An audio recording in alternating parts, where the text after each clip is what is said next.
So these really are the only ingredients that I'm gonna need to get the seed started with. So I got dried peat moss here.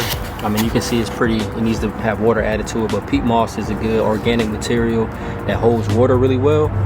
And then I got the perlite. So the perlite basically does the opposite. It gives a little bit of aeration to the soil and to the starter mix. So all I'm gonna use for the starter mix is, like I said, the peat moss and then the perlite, and I'm gonna mix that at a 2-to-1 ratio, like 2 parts perlite and then 2 parts peat moss and then 1 part perlite.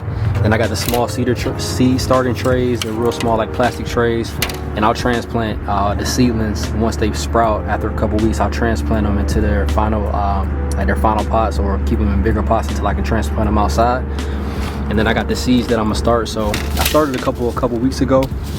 What I'm gonna do is plant some more like leafy vegetables, stuff that can handle like the cold weather, like spinach, kale, lettuce, broccoli, stuff like that. And then I got some more peppers that I'm gonna start. I got about 5 different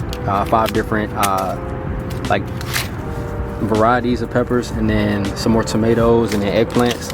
And then these are just plants that'll take a long time from going from seed to harvest. So you want to start them as early as possible if you had a space for it, and then transplant them once they get warmer. So what I'm gonna do is I'm gonna set up a tripod just to show how I mix the perlite and the peat moss together. But like I said, it's a 2-to-1 ratio, so 2 parts peat moss and then 1 part perlite. So we got a simple recipe here. Like I said before, it's just a 2-to-1 ratio of peat moss to perlite. So for every 2 parts of peat moss, I'm gonna add 1 part perlite.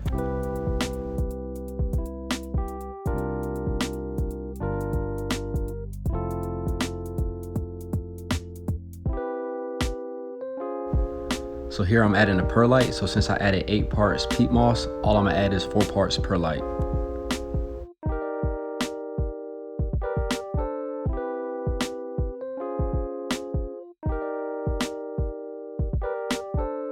So here I'm adding water just so I can add some moisture to the medium, and then I'm gonna mix it up until all the materials are distributed evenly.